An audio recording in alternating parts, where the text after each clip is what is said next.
Hoy tenemos un tema súper interesante aquí en Marciano Blog, la Ley de Modernización Fiscal de la República Dominicana.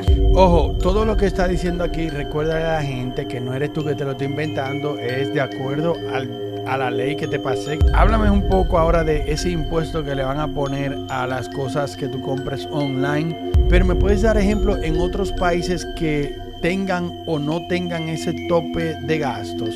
Le van a subir el impuesto sobre la renta a los que ganen más de 200,000 pesos al mes. El diablo, qué interesante ese punto. Wow, qué duro, qué duro. ¿Qué cambios sugerirías tú gracias a tu inteligencia y lo que tú has leído y tú sabes la molestia que puede causar? Wow, mereces un aplauso, te adoro de verdad, eres la persona más inteligente con la que he hablado este tema. El tema de la reforma fiscal es un tema que ha estado muy en boca de todos los dominicanos y yo como dominicano estoy también interesado, pero veo videos y no veo a alguien como que muy neutro, veo gente o defendiéndola ferozmente o atacándola ferozmente, cada uno defendiendo sus intereses. Yo como dominicano fuera del país, que me interesa mi país, quiero leerla.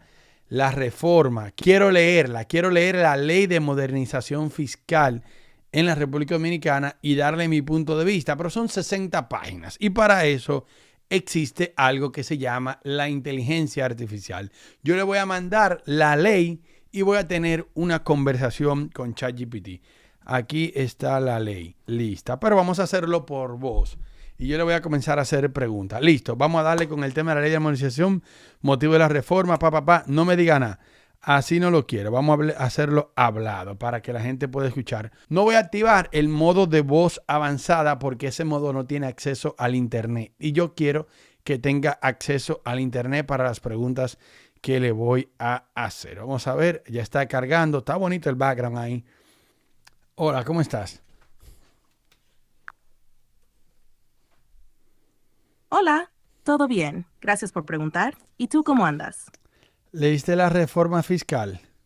Sí, revisé la Ley de Modernización Fiscal. La propuesta tiene varios enfoques, como la consolidación de instituciones, ajustes en los impuestos y mejoras en la inversión pública. Además, se enfoca en reducir la deuda y mejorar el gasto social. ¿Quieres que hablemos de algún aspecto específico, como los cambios en los impuestos o la reestructuración del sector público? Vamos a comenzar a hablar de manera general, como que si esto fuera un podcast. Ahora mismo estoy grabándolo para mi canal de YouTube de Marciano Blog, así que conversemos. ¿De qué se trata? ¿Cómo estás? Saluda a tu público, por favor. Muy buenos días, amigos suscriptores. Hoy tenemos un tema súper interesante aquí en Marciano Blog, la Ley de Modernización Fiscal de la República Dominicana.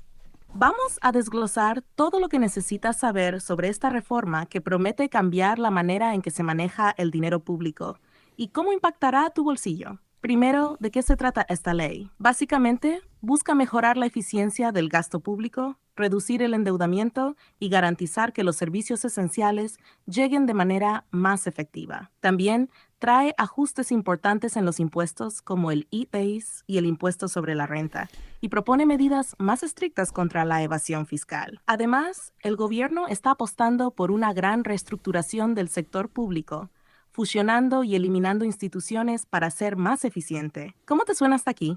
Si les interesa saber cómo todo esto impactará directamente sus vidas o negocios, quédense porque esto apenas comienza. Uy, me encanta. Entonces, dentro de la ley, vamos a hablar como que tú eres la experta y tú ya lo leíste y sabes todo. Yo soy el que no sabe nada y te voy a estar haciendo preguntas. Dentro de esa propuesta, no solamente se habla del aumento de los impuestos. El aumento de los impuestos es una parte de la ley de modernización, ¿verdad? El aumento de los impuestos es solo un pedazo del rompecabezas. La ley de modernización fiscal no se enfoca únicamente en subir impuestos. De hecho, busca hacer varios cambios clave para que la economía funcione mejor y sea más justa. Por ejemplo, se está planteando fusionar y eliminar instituciones públicas para reducir gastos innecesarios y hacer que el gobierno sea más eficiente. También hay una apuesta fuerte por aumentar la inversión pública en cosas esenciales como infraestructura, transporte y atención primaria en salud. La idea central es que no se puede seguir pidiendo préstamos eternamente para cubrir los gastos del país. Entonces, además de ajustar algunos impuestos, se quiere mejorar la recaudación cerrando los huecos que permiten la evasión fiscal. O sea, no es solo que van a cobrar más impuestos, sino que también buscan que todos contribuyan de manera más justa y acabar con las exenciones y privilegios innecesarios. ¿Cómo te parece hasta aquí? Ok, pero vamos a ir enfocándonos que cada pregunta que yo te haga tú sea más detallada a esa sola y no incluyas tantas cosas. Vamos a hablar primero de la eliminación de instituciones. ¿Cuáles hablan ellos de que se podrían eliminar? ¿Cuál sería el plan para hacer eso? Si muestran si nombran alguna institución en específica. Trata de ser lo más corta en las preguntas, en la respuesta posible. En la ley mencionan la eliminación de 8 instituciones específicas para Wow. reducir gastos y mejorar la eficiencia. Entre ellas están Comisión Internacional Asesora de Ciencia y Tecnología, Se va, Comisión Presidencial de Modernización y Seguridad Portuaria, se va, Dirección Nacional de Fomento y Desarrollo de la Artesanía. se va. El plan es fusionar algunas funciones con ministerios existentes y eliminar otras que se consideran redundantes. La idea es liberar recursos para áreas prioritarias como educación y salud. Qué interesante que digas esto, porque yo he visto muchos videos al respecto, gente criticándolo, gente apoyándolo, y no hablan de la eliminación de estas instituciones. ¿A qué tú crees que se deba eso si es una parte también del rompecabezas, como tú muy bien lo mencionas? Eso puede deberse a que las eliminaciones de instituciones suelen pasar desapercibidas para el público general porque no tienen un impacto inmediato en la vida cotidiana. Además, muchas de estas entidades eliminadas no son muy conocidas o visibles para la gente común. Los debates en medios tienden a centrarse más en los impuestos y salarios, que afectan directamente los bolsillos, mientras que la reestructuración del gobierno parece más técnica y menos atractiva para las noticias. También podría ser que algunos sectores eviten hablar de esto para no perder privilegios o para no generar polémica entre empleados públicos que podrían ser afectados. O sea, no incluye mucho esa parte, pero esa parte es también una parte importante de esta propuesta, ¿verdad? La eliminación, o sea que en cierta parte esta propuesta está buscando reducir el gobierno basado en lo que tú acabas de leer, ¿se podría decir eso? Exactamente. Esta propuesta busca reducir el tamaño del gobierno al fusionar, eliminar y simplificar instituciones. La idea es hacer el aparato estatal más eficiente, con menos burocracia, para que los recursos se dirijan a sectores prioritarios. En esencia, es una estrategia para optimizar el gasto público y evitar duplicidades, enfocándose en tener un gobierno más compacto y efectivo. Entonces, aparte de eso, vamos a dejar los impuestos ya para más al final. Aparte de eso, ¿qué otra parte del rompecabezas de toda esta ley de modernización se podríamos hablar? Ya tenemos el punto de eliminación de instituciones. Mencióname otro punto más que no sea el de los impuestos. Vamos a tratar de dejar de los impuestos hacia el final. Otro punto clave es el aumento de la inversión pública. La ley propone destinar más fondos a áreas esenciales como infraestructura, salud primaria, transporte y seguridad. Por ejemplo, se habla de construir un tren metropolitano y modernizar el sistema de transporte para reducir el tiempo de viaje y los costos familiares. También mencionan la transformación de la Policía Nacional con más tecnología y personal capacitado para mejorar la seguridad ciudadana. ¿Y cuándo estaríamos viendo estos cambios? Si de algo en específico se habla, porque, ok, y aquí no serían promesas, porque ya esto es una ley, una reforma, ¿verdad? Al ser una ley y no solo promesas, los cambios tienen un cronograma definido. Algunos proyectos se plantean para los próximos 5 años, como el sistema de transporte con el tren metropolitano y el teleférico. Otros, como la transformación de la policía, están proyectados para completarse en 4 años, incluyendo la incorporación de nuevos agentes y tecnología. Así que, en teoría, deberíamos comenzar a ver resultados progresivos desde el 2025 en adelante, siempre y cuando se cumplan los plazos y se asignen los recursos como está planificado. Y esto, como dices, no es una promesa, esto es una ley, así que no es algo que ellos digan, ay no, sí lo vamos a hacer o no lo vamos a hacer. Esto es algo que ellos se comprometen a hacerlo al pie de la letra, realmente, ¿cierto? Al ser una ley aprobada, el gobierno está legalmente obligado a cumplir con lo que establece. No es algo opcional o sujeto a interpretación. Si bien la ejecución puede enfrentar desafíos, como falta de recursos o cambios políticos, la ley traza un compromiso formal que debe seguirse. Si no lo hacen, pueden enfrentar presión pública, política e incluso consecuencias legales, ya que se trata de una hoja de ruta oficial para la modernización del país. Y cuando ellos hablan de lo del tema de reducir las deudas, ellos dan algunos datos en específico de cuánto se debe, de por qué necesitamos eliminar estas instituciones, de cuánto es el gasto del gobierno y qué se está buscando lograr. La ley ofrece datos claros sobre la deuda pública y los desafíos fiscales. Mencionan que la deuda del sector público no financiero ha crecido de forma significativa, alcanzando alrededor del 56% del PIB en 2023. Además, resaltan que una gran parte del gasto anual del gobierno, alrededor del 53% del presupuesto 2025, se destinará solo al pago de compromisos de deuda y educación, lo que deja poco margen para otras áreas importantes.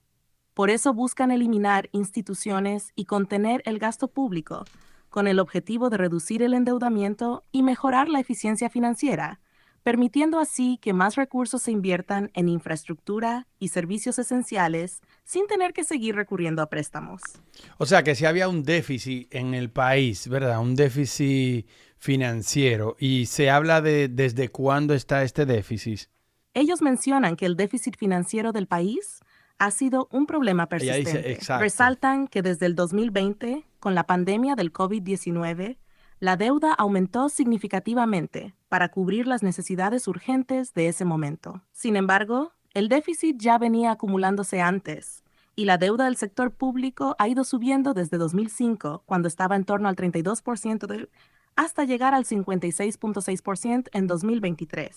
La ley plantea que no se puede seguir financiando el desarrollo con endeudamiento, y por eso buscan reestructurar el gasto público y aumentar los ingresos del gobierno para estabilizar las finanzas del país a largo plazo. Hablan de algún interés que se estaba pagando por estas deudas, como que, mira, como por ejemplo yo soy una persona que en mi día a día, y esto se lo comento a nuestros amigos escuchas, yo no tengo deuda, o sea, yo los gastos que hago lo pago ahí al cash para no pagar intereses, porque los intereses al final del día dañan cualquier plan de ejecución. ¿Hablan de eso? ¿Hacen mención de los gastos en intereses o no? Sí, hablan de eso y con bastante claridad. Mencionan que el pago de intereses es una de las cargas más grandes para las finanzas del país. Wow. De hecho, explican que los intereses representan un 23.4% de los ingresos del sector público. Comparan este Wow. porcentaje con el de otros países que tienen una calificación crediticia similar y señalan que para alcanzar un grado de inversión más favorable, es crucial reducir esa carga. Básicamente, lo que pasa aquí es lo mismo que tú mencionas. Los intereses complican cualquier plan financiero porque se va demasiado dinero en pagarlos en lugar de destinarlo a inversiones productivas o servicios. Por O sea, eso, esta ley busca aliviar esa presión, reduciendo la deuda y controlando mejor los gastos del gobierno. y se hablan de otro tipo de gastos, aparte de las instituciones, de gastos como por ejemplo en promociones del gobierno o algún dato de la corrupción, porque en este nuevo gobierno, bueno, un gobierno que ya tiene un periodo, hemos tenido casos de corrupción. ¿Se menciona algo al respecto o sobre otros tipos de dinero que se puede recaudar? No mencionan específicamente corrupción en la ley, pero sí abordan el tema del control del gasto y la necesidad de transparencia. Hablan sobre medidas de contención del gasto público, es decir, evitar gastos innecesarios o excesivos, y mencionan que la idea es que todos los sectores deben asumir compromisos para lograr una mejor eficiencia financiera. Además, destacan que una gran parte del problema está en la evasión fiscal. Mencionan que Mm. muchas empresas y personas no pagan lo que deberían en impuestos, y esto ha creado un agujero en las finanzas públicas. Para enfrentar esto, la ley propone reforzar los mecanismos de control y fiscalización mediante auditorías masivas y un nuevo sistema de percepción de rentas, para asegurarse de que todos contribuyan de forma justa y no haya fuga de dinero por evasión o privilegios. Dame ejemplos de la primera parte de lo que me acabas de mencionar ahora. No de la persecución de impuestos, porque vamos a hablar de impuestos de manera separada, pero ejemplos de cómo ellos buscan reducir estos gastos, aparte de cerrar o unir instituciones. Si me puedes dar ejemplos. Además de fusionar y eliminar instituciones, la ley propone otras medidas concretas para reducir gastos. Por Eso. ejemplo, 1. Topar el crecimiento del gasto público. Establecen un límite anual al aumento del gasto para evitar que siga creciendo sin control, lo que contribuiría a reducir la deuda gradualmente. 2. Reestructurar ministerios y programas duplicados. Se fusionan algunos ministerios para hacer más eficiente la administración. Por ejemplo, el Ministerio de Vivienda absorberá programas como Familia Feliz y Fonvivienda, centralizando las funciones bajo una sola entidad. 3. Eliminar beneficios no esenciales. Se propone terminar con algunas exoneraciones innecesarias, como las importaciones de vehículos para legisladores, reemplazándolas Oh. por una asignación única al inicio de su periodo. 4. Optimización del gasto en infraestructura. En lugar de aumentar indiscriminadamente los presupuestos, buscan priorizar proyectos esenciales y aumentar el gasto de capital en áreas estratégicas como transporte y seguridad. Ojo, todo lo que está diciendo aquí, recuerda a la gente que no eres tú que te lo está inventando, es de acuerdo a la ley que te pasé, que son ¿cuántas páginas?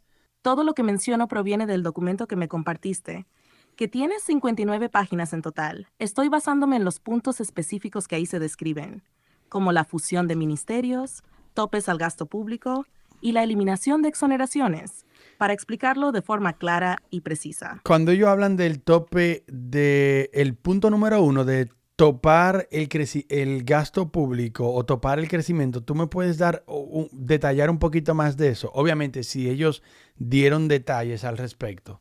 La ley establece un tope al crecimiento del gasto público como una medida clave para controlar la deuda.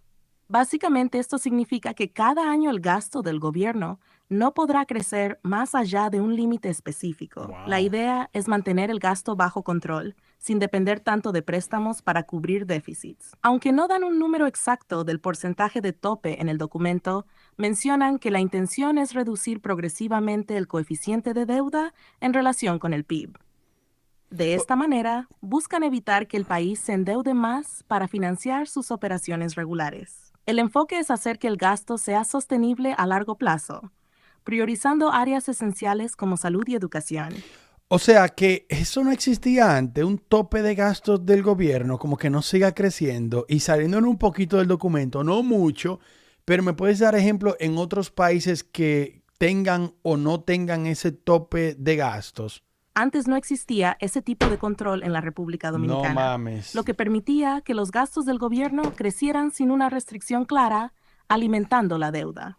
La ley busca implementar este mecanismo de tope, similar al que se utiliza en algunos países que ya manejan reglas fiscales estrictas. Por ejemplo, Mierda. 1. Uno. Tiene una regla de balance estructural, donde el gasto público se ajusta a los ingresos O sea, nosotros permanentes damos como sin chivos sin ley. depender de fluctuaciones económicas temporales. 2. Wow. Brasil establece un límite al gasto público anual que no puede crecer más allá de la inflación del año anterior, Wow. buscando contener el déficit fiscal. 3. Alemania aplica la llamada regla del freno a la deuda, Schuldenbremse, que limita el endeudamiento del gobierno federal a un pequeño porcentaje del PIB, con excepciones solo en situaciones extraordinarias. 4. Estados Unidos. Ujú. Aunque no tiene un tope directo en el gasto, Sí hay sí un maneja tope. un límite de deuda, debt ceiling, Debt que obliga al ceiling, Congreso a el autorizar techo. cualquier aumento en el Claro, endeudamiento. yo he hecho videos sobre eso en mi Implementar canal de estos topes finanzas. ayuda a mantener las finanzas más saludables y evita que el gasto se desborde, lo que es justo lo que busca esta ley en la República Dominicana. Ahora, una pregunta. Cuando me estaba dando los ejemplos de tapar el crecimiento, reestructurar los ministerios, tú mencionaste el punto número 3, que era algo así como de eliminar los permisos a los diputados. Actualmente en mi país un diputado puede traer, creo que un vehículo lujoso anualmente. ¿Me puedes hablar un poquito más? Obviamente, si ellos hablaron de eso en el documento, como que ejemplos específicos de qué se trata, cómo lo van a cambiar, cómo es actualmente. Dame detalle. En el documento de la ley mencionan específicamente la eliminación de la exoneración de vehículos para legisladores, que es justamente lo que tú mencionas. Actualmente, los diputados y Oigan eso. senadores tienen el derecho de importar un vehículo lujoso sin pagar impuestos cada cierto tiempo, lo que ha sido una práctica muy criticada porque implica una pérdida Wow. significativa de ingresos para el Estado. La nueva propuesta establece que, en lugar de mantener estas exoneraciones, los legisladores recibirán una asignación única al inicio de su periodo para adquirir un vehículo. Esto va 1. Elimina el abuso de sistemas de exoneraciones. 2. Asegurar transparencia en el uso de los recursos. 3. Reducir los privilegios que no benefician directamente a la población. Ok. Es un cambio importante porque limita ese lujo innecesario y permite que esos fondos se destinen a áreas más prioritarias. Además, la eliminación de esta exoneración es parte del esfuerzo más amplio para cerrar los agujeros fiscales y hacer más eficiente el gasto público.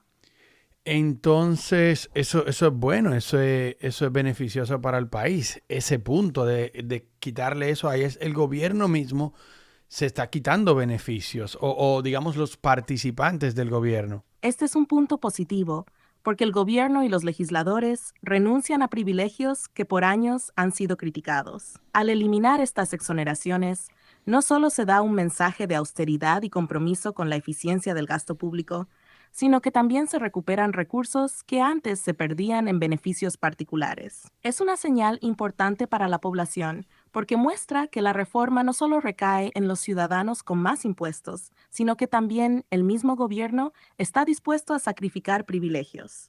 Esta medida ayuda a fortalecer la confianza en las instituciones y es un paso hacia una gestión más transparente y justa.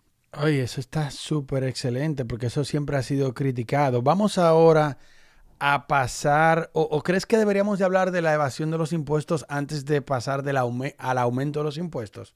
Yo creo que sí vale la pena tocar primero la evasión fiscal antes de entrar en el aumento de impuestos, porque la ley hace mucho énfasis en eso. La evasión es un problema estructural que afecta a las finanzas públicas, y es una de las razones por las que el país necesita más recursos.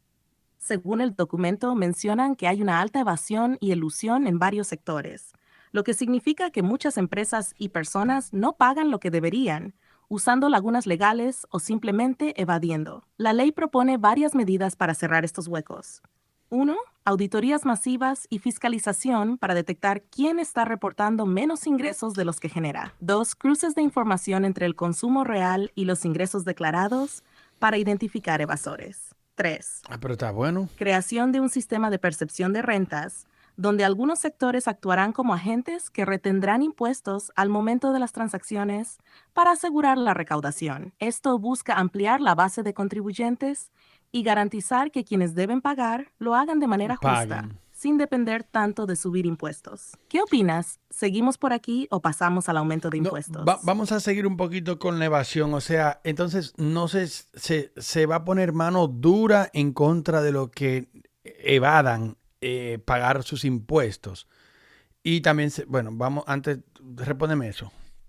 La ley plantea que se va a poner mano dura contra los evasores. Describen la evasión como un crimen contra el Estado y el pueblo dominicano, ya que impide ofrecer servicios esenciales como salud, transporte y seguridad. Para combatirlo, la DGEI tendrá más herramientas para fiscalizar y sancionar. Hablan de implementar un uso de contribuyentes para identificar quienes no están declarando. Auditorías cruzadas entre los consumos de personas y empresas versus los ingresos que reportan. Muy duro. La posibilidad de que aquí la DGI nombre agentes de percepción que retendrán impuestos directamente al hacer las transacciones, cerrando así la posibilidad de que ciertos sectores evadan sus obligaciones. La idea es que la evasión no quede impune. Y con estas medidas buscan reducir los privilegios y garantizar que todos contribuyan por igual. Qué interesante el hecho de que ellos no solamente... Porque es que yo he estado escuchando noticias y solamente se habla de que se va a pagar más impuestos, pero aquí en 30 minutos ya que llevamos de este podcast hemos visto muchas cosas que no solamente es la subida de los impuestos. La subida de los impuestos sería el punto negativo para el pueblo, realmente para la persona de a pie, ¿sí? ¿O hay otros puntos negativos que debamos de resaltar antes de pasar con la subida de los impuestos hacia el pueblo? La subida de impuestos es definitivamente lo que más afecta a la gente de a pie, pero no es el único punto que podría generar preocupación. Aquí te menciono algunos otros puntos negativos que vale la pena resaltar. 1. Reducción de exenciones y beneficios. Aunque buscan ampliar la base de contribuyentes, algunas exenciones importantes serán eliminadas, lo que puede aumentar el costo de vida para ciertos sectores. Por ejemplo, mencionan eliminar la deducción de gastos educativos en el impuesto sobre la renta. 2. Posible impacto en precios. Con la eliminación de exoneraciones y mayores controles sobre algunos sectores, es posible que los costos se trasladen al consumidor final.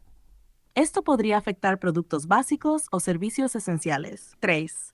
Mayor fiscalización puede incomodar.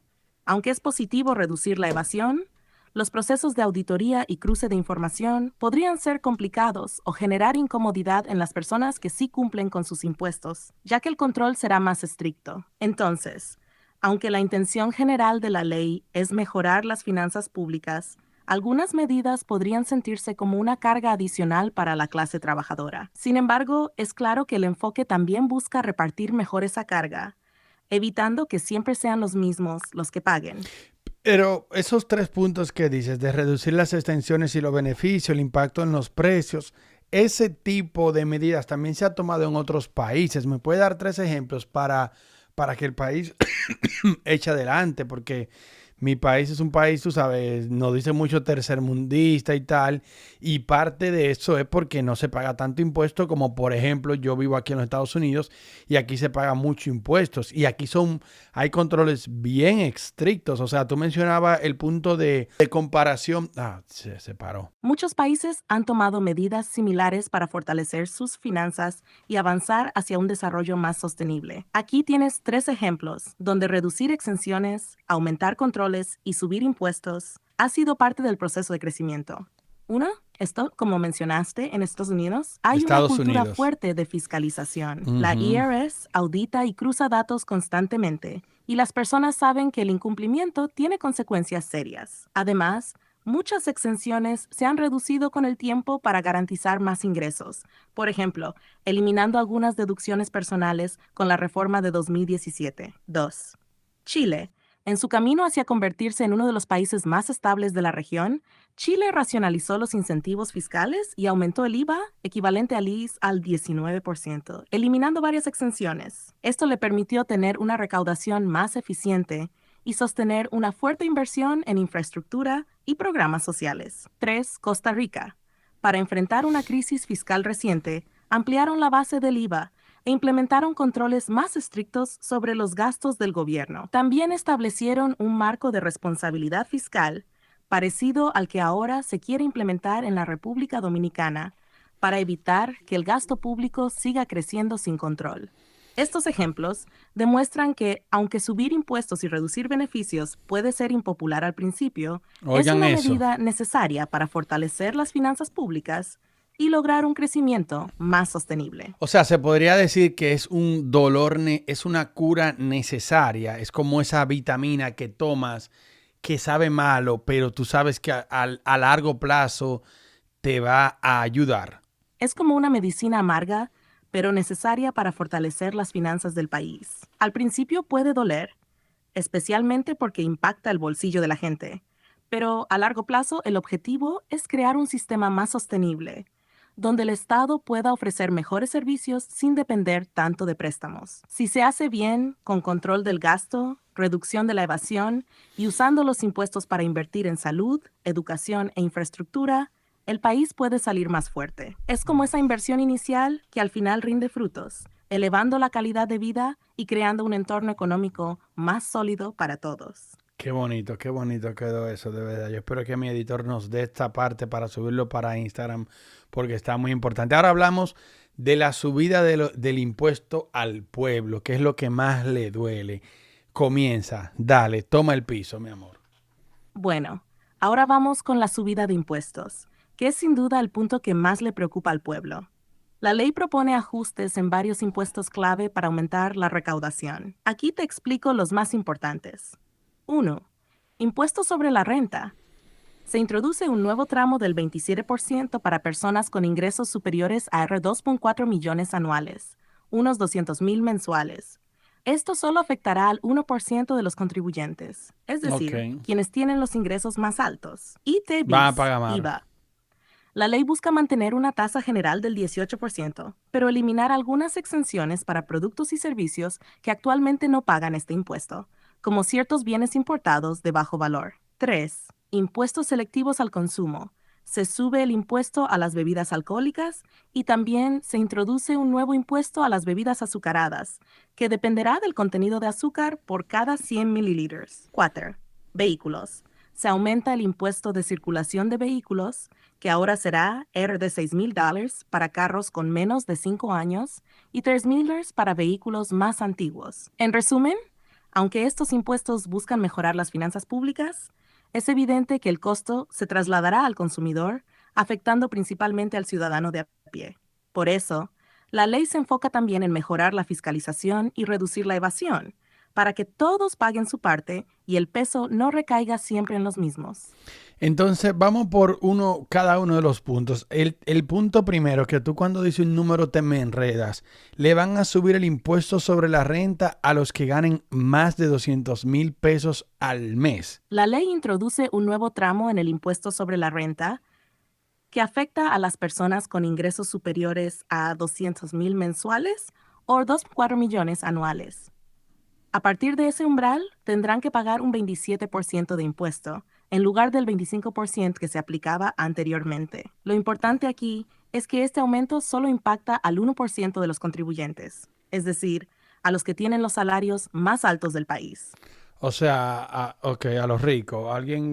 Este impuesto le va a subir los impuestos a los que hacen mucho dinero, porque $200,000, 200,000 pesos al mes, perdón, no dólares, son como $3,000 al mes, 1,000,000 y pico de pesos al año. Háblame ahora del impuesto selectivo al consumo. Esto sería bien, porque que le suban el impuesto al alcohol, que le suban el impuesto al contenido de azúcar, es también como que al final del día bien, porque aquí en los Estados Unidos tú también pagas más por la comida chatarra. El impuesto selectivo al consumo tiene esa misma lógica. Se enfoca en productos que no son esenciales o que pueden generar problemas de salud pública. La idea es desincentivar su consumo y al mismo tiempo generar más ingresos para el Estado. Alcohol. Se incrementa el impuesto específico a $820 por cada litro de alcohol absoluto y la tasa ad valorem sube al 11%. Esto hará que las bebidas alcohólicas sean más caras, parecido a lo que se hace en países desarrollados. Bebidas azucaradas. Introducen un impuesto dependiendo del contenido de azúcar. Si tienen más de 5 gramos por cada 100 mililitros, pagarán $60 por cada 100 mililitros. Si superan 10 gramos, el impuesto sube a $10 por cada 100 mililitros. Este tipo de medidas no solo busca recaudar más, sino también reducir el consumo de productos dañinos, como en Estados Unidos, donde los refrescos y la comida rápida son gravados con impuestos adicionales. Entonces esto es en general bueno, aunque un poquito doloroso, pero al final del día es bueno. Pero cuando tú dices los números, tú como que te equivocas. Mejor dame los números cada vez que tú vayas a decir, digamos que si tú vas a decir la palabra 1,000, tú digas 1000, porque cuando tú vas a decir RD te confundes. Háblame un poco ahora de ese impuesto que le van a poner a las cosas que tú compres online por menos de $200. ¿Cómo era antes y cómo va a ser ahora? Antes, cualquier compra online por menos de $200 estaba exenta de impuestos al momento de entrar al país. Esto permitía que mucha gente comprara productos pequeños en el exterior sin pagar ITBs ni aranceles. Ahora, con la nueva ley, se elimina esa exención. Eso significa que todas las compras internacionales, sin importar si son menores a $200, van a pagar impuestos, incluyendo el ITBs. La idea detrás de este cambio es nivelar la cancha para los comercios locales, que tienen que pagar impuestos sobre sus ventas, mientras que las compras desde el extranjero no los pagaban. Sin embargo, esto también puede aumentar los costos para los consumidores que compran en tiendas como Amazon o eBay para ahorrarse algunos pesos. Qué bien. Bueno, eh, hasta ahora yo en general hay cosas que no nos gustan mucho, pero yo siento como que en general la intención es un poco de dolor hasta que nos acostumbremos y terminar pagando impuestos por todo. Porque, por ejemplo, aquí en los Estados Unidos yo pago impuestos por lo que sea que compro sin importar la cantidad. Siempre hay un impuesto sobre las cosas. ¿Por qué tú crees que existía esa liberación de los $200 anteriormente? Esa exención de los $200 existía principalmente como una manera de facilitar el comercio electrónico y darle al consumidor dominicano acceso a productos que no siempre estaban disponibles localmente. En su momento, también fue vista como un incentivo para fomentar las compras online, algo que estaba en crecimiento en el país. Sin embargo, con el tiempo, Hmm. esa exención se convirtió en un desafío para el comercio local, porque las tiendas dominicanas tenían que pagar impuestos mientras que los productos traídos del exterior no. Esto generó una competencia desleal y afectó a muchos negocios pequeños y medianos. Además, el gobierno perdió una fuente importante de ingresos, ya que esas compras se hicieron cada vez más comunes. Eliminar esta exoneración busca ahora equiparar las reglas entre el comercio local y el internacional, asegurando que todos contribuyan por igual. Es un cambio que, aunque doloroso para los consumidores, fortalece el mercado interno y evita que el país pierda ingresos fiscales. De muchas formas. Y ahí también se habla, veo también que están hablando mucho de la ley de cine, eh, cuáles son los cambios que propone, no sé, porque lo han estado mezclando mucho con esto. ¿Cuáles son los cambios que se proponen para la ley de cine y cuál era el problema que existía con esa ley? La ley también toca la industria del cine. El cambio clave es que se propone reducir las exenciones fiscales que se daban a través de la Ley de Fomento a la Actividad Cinematográfica, Ley 108-10.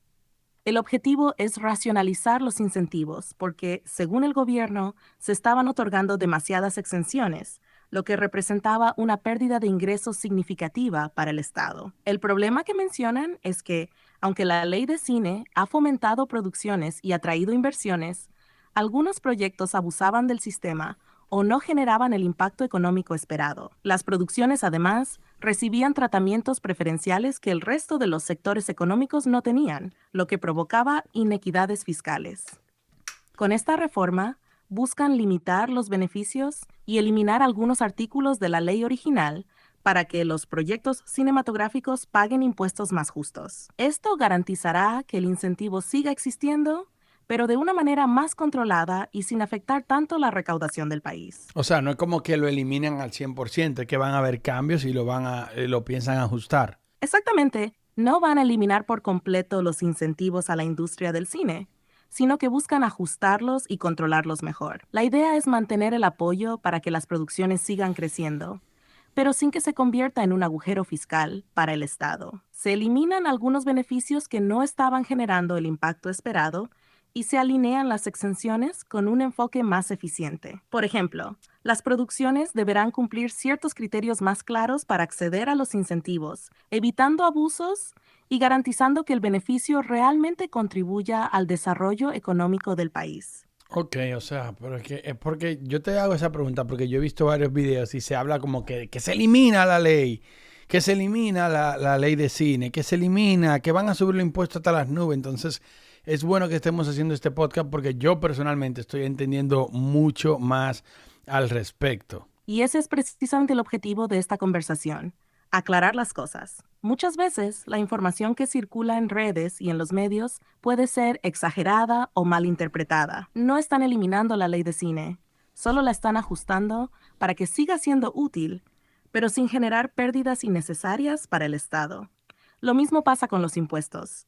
Sí habrá ajustes, pero no se trata de una subida indiscriminada a las nubes, como se ha dicho. La ley busca que todas las partes aporten de manera justa, mientras el gobierno también hace su parte reduciendo gastos y eliminando privilegios. Por eso es tan importante que la gente entienda bien de qué se trata esta reforma y no se deje llevar solo por los titulares alarmantes. Aquí hay cosas que duelen, pero también muchas que benefician al país a largo plazo.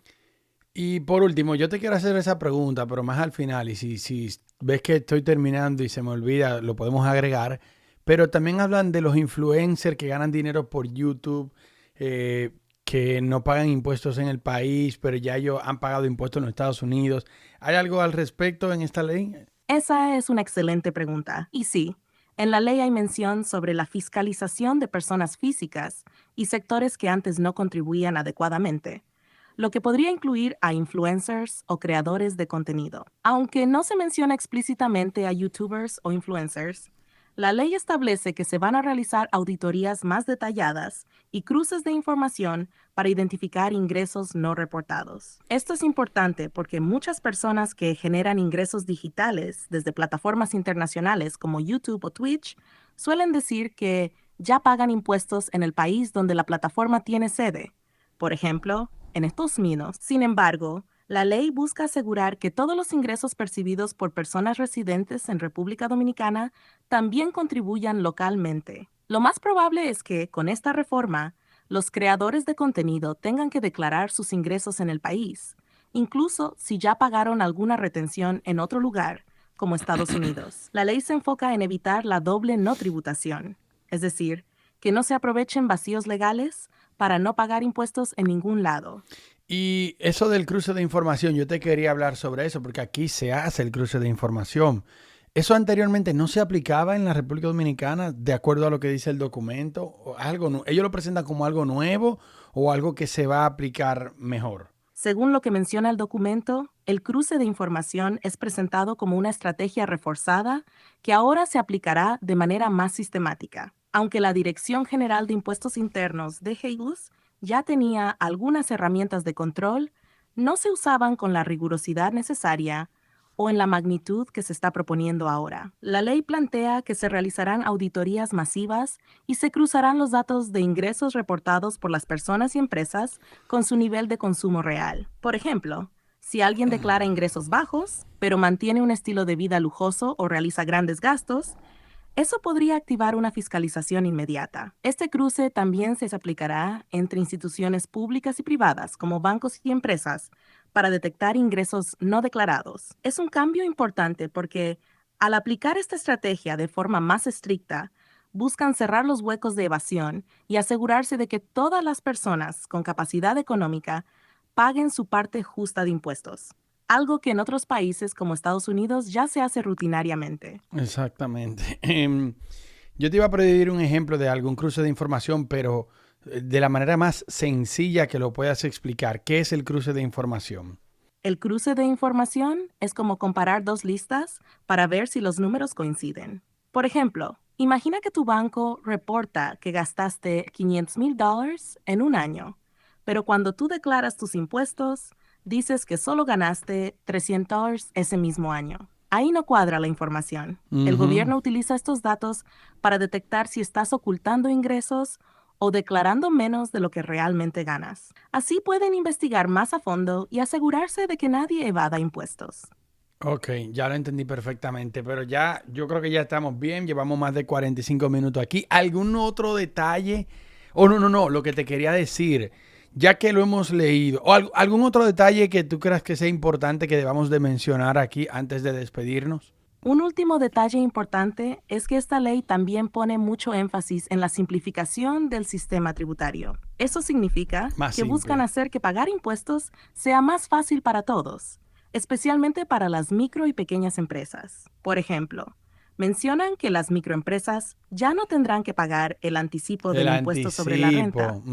Ujú. y las pequeñas y medianas empresas tendrán un sistema más simple para calcular sus impuestos. Esto es importante porque facilita la formalización de negocios, ayudando a que más empresas operen dentro de la ley sin sentirse ahogadas por trámites complicados. Así, el gobierno espera aumentar la base de contribuyentes, sin que todo el peso fiscal recaiga en unos pocos. Con eso creo que cerramos con un punto positivo. No Ahora, todo es subir impuestos. También hay un esfuerzo por hacer más justo y accesible el sistema para la gente y los negocios. me encanta, pero yo quiero ahora conocer como que, de acuerdo a lo que tú lees, de acuerdo a la experiencia que tú has visto que se ha implementado en otros países, ¿tú lo ves esto bien para el país? No es tu opinión, no, es de acuerdo a los datos históricos que tienes tú y a tu inteligencia. ¿Tú ves que esto sería bueno para el país o sería malo? Me imagino que bueno siempre y cuando el gobierno se enfoque en lograrlo. Históricamente, reformas como estas, si se implementan bien, benefician al país a largo plazo. La clave está en la ejecución y en que realmente se cumplan los compromisos, tanto en la reducción del gasto como en la inversión eficiente en servicios públicos e infraestructura. En países como Chile o Costa Rica, donde aplicaron reformas fiscales con control de gastos y mejoras en la recaudación, lograron estabilizar las finanzas y generar crecimiento. Sin embargo, en casos donde los gobiernos no cumplieron con las medidas prometidas, o donde hubo falta de transparencia, como en algunos momentos en Argentina, las reformas generaron más malestar que progreso. Entonces, si la República Dominicana cumple con las medidas planteadas, reducir privilegios, perseguir la evasión y reinvertir bien los ingresos, esta ley podría traer beneficios significativos. Mejoraría los servicios públicos, controlaría la deuda y fortalecería la economía a largo plazo. Pero todo depende de la voluntad política y la transparencia en la ejecución. La transparencia es la clave. Porque, ¿por qué tú crees que si esto era tan necesario, otro gobierno no lo había hecho antes?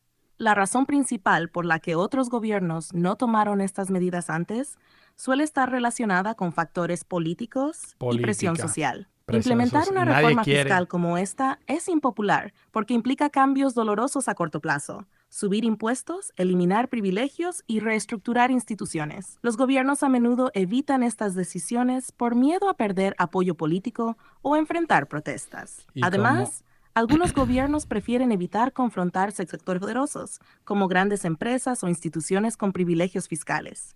También está el hecho de que a corto plazo es más fácil seguir endeudándose para cubrir el gasto público, en lugar de asumir el costo político de una reforma estructural. Sin embargo, Diablo. llega un punto en que la deuda y la evasión se vuelven insostenibles y ya no se pueden postergar las soluciones. Por eso, esta ley surge como una respuesta inevitable a un problema acumulado durante años. Si bien es arriesgado, hacerlo ahora es mejor que seguir posponiéndolo, porque cada año sin acción aumenta la deuda y reduce la capacidad del país de crecer de manera sostenible. El diablo, qué interesante ese punto, qué interesante ese punto. Y tomando en cuenta de que el presidente Luis Abinader es su segundo mandato, entonces él sabe que él no necesita ser presidente en otro mandato y dice, yo lo tengo que hacer. Yo siento como que él como presidente, él quiere hacer algo bueno, aunque ya la gente no lo vaya a elegir otra vez. Creo que espero este momento para hacerlo, porque si lo hubiese hecho antes, no iba a ganar las elecciones. Ese es un punto clave en la política. Cuando un presidente está en su último mandato o no tiene intenciones de buscar la reelección, suele tener más libertad para tomar decisiones difíciles que otros líderes evitarían por temor a perder apoyo electoral. Es probable que Abinader haya calculado que esta es su oportunidad para dejar un legado significativo, Wow. sabiendo que, aunque algunas medidas sean impopulares ahora, los A largo resultados plazo. positivos se verán a largo plazo. También es posible que durante su primer mandato no haya querido arriesgarse a una reforma tan profunda, porque necesitaba asegurar su reelección. Ahora, con ese objetivo fuera de la ecuación, puede enfocarse en lo que considera necesario para el país, aunque sacrifique popularidad en el proceso. Si lo logra, esta reforma podría ser vista como un punto de inflexión en la historia económica de la República Dominicana. Claro, todo dependerá de cómo se implemente y de que los recursos se usen de manera transparente. Es un movimiento arriesgado, pero si sale bien, será algo de lo que se hablará por muchos años. Wow.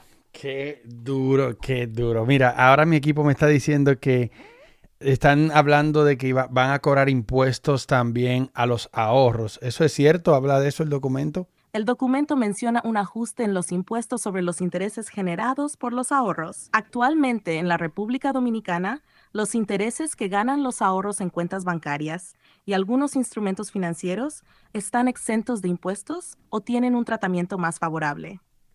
Con esta reforma, se busca gravar esos intereses, lo que significa que una parte de los rendimientos que generan los ahorros empezará a pagar impuestos.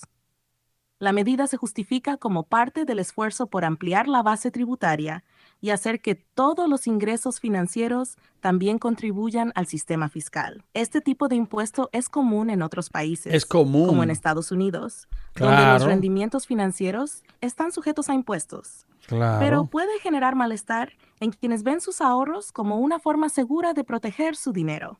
Aquí, el reto será comunicar bien esta medida para evitar que la gente se sienta castigada por ahorrar. Pero es que en los países avanzados tú pagas impuestos por los ahorros. Entonces queremos ser un país avanzado. ¿Tú no crees que es una medida justa? Esa es una perspectiva válida. En los países desarrollados, es normal que los rendimientos financieros, como los intereses por ahorros o inversiones, estén sujetos a impuestos. Esto se alinea con la lógica de que todos los ingresos, sin importar su origen, deben contribuir al sistema fiscal Claro. para financiar los servicios públicos y el desarrollo del país. Desde ese punto de vista, la medida sí es justa, porque equipara las reglas y fomenta un Para sistema todo. tributario más sólido y moderno. Además, ayuda a evitar que ciertos ingresos queden fuera del radar fiscal, lo que a la larga beneficia al país al tener una recaudación más amplia y sostenible. Eso sí, la clave estará en cómo se aplica este impuesto. Si se implementa con un umbral mínimo, donde solo los intereses de ahorros mayores paguen impuestos, podría ser una medida equilibrada. Así no afectaría a las personas con pequeños ahorros, pero sí aseguraría que quienes obtienen rendimientos más altos contribuyan de Paguen. manera justa. Pero se va a hacer, o sea, existe un umbral en la ley de que, o sea, si tú haces, no sé, si tú haces $100,000 de tus ahorros, 100,000 pesos, perdón por decir dólares, ¿existe ese umbral o es todo el mundo que lo va a tener que pagar? Según el documento, el impuesto a los intereses generados por los ahorros no discrimina por montos pequeños o grandes, lo que significa que todos los rendimientos de los ahorros estarían sujetos al impuesto, sin importar si son de miles o 100,000 al año. Ok. Esto es algo que podría generar cierta inquietud, especialmente entre los pequeños ahorradores. Sin embargo, en otros países, la implementación de un umbral mínimo ha sido clave para evitar que esta medida afecte negativamente a personas con ahorros modestos. En este caso, no se menciona un umbral específico en la ley, lo que sugiere que el enfoque es Mm. ampliar la base de contribuyentes sin excepciones. Si no se establece un límite mínimo, podría haber una crítica social, porque personas con pocos ahorros sentirán que también están siendo gravadas. Será importante ver si en la reglamentación que se apruebe más adelante se ajusta esta parte para evitar que los más vulnerables sientan que esta medida los afecta de forma desproporcionada. Una pregunta clave. Eso va a ser, el impuesto que tú vas a pagar va a ser en el dinero que tú tienes guardado o los intereses que gane ese dinero que tú tienes guardado. Sé clara, por favor, en eso. Buena pregunta. El impuesto no se aplica al dinero que tienes guardado, sino únicamente a los intereses generados por ese ahorro. Es decir, si tienes $100,000 en una cuenta y esa cantidad genera $5,000 en intereses al año, tú solo pagarías impuestos sobre esos 5,000, cinco mil no dólares, sobre el claro. capital que tienes ahorrado. Ok. Este tipo de impuesto se conoce como impuesto sobre los rendimientos financieros y es similar a cómo funcionan los sistemas en Estados Unidos y otros países desarrollados. La idea es que los ingresos adicionales que genera tu dinero también deben contribuir al sistema fiscal, pero tu capital principal queda intacto. Ok, perfecto. Mira qué pasa. Este documento todavía se está discutiendo. El presidente Luis Abinader lo lanza para que el pueblo lo vea, lo analice y diga cambios. ¿Qué cambios le pondrías tú? ¿Qué cambios sugerirías tú gracias a tu inteligencia y lo que tú has leído y tú sabes la molestia que puede causar? Siendo estratégica y tomando en cuenta lo que hemos discutido, aquí van algunos cambios sugeridos que podrían hacer más balanceada y justa la reforma, reduciendo la molestia y logrando aceptación. 1. Mm, Umbral mínimo para el impuesto a los intereses de ahorros. ok. Establecer que solo los intereses que superen un cierto Un monto, cierto por monto, ejemplo, claro. R$10,000 anuales, 10 sean mil pesos grabados. anuales, Esto eso tienen que evitaría pagar afectar a impuestos. los pequeños ahorradores y Si tú ganas, enfocaría la recaudación en si tú quienes ganas 10 tienen dólares, mayores rendimientos. no pagas. 2. Dos. Exoneración gradual de productos esenciales en el ITBIS. Al eliminar Gradual. exenciones del IBIS, es clave que se mantenga una canasta básica exenta o con una tasa reducida para no golpear a las personas más vulnerables. Programa de alivio temporal para pymes.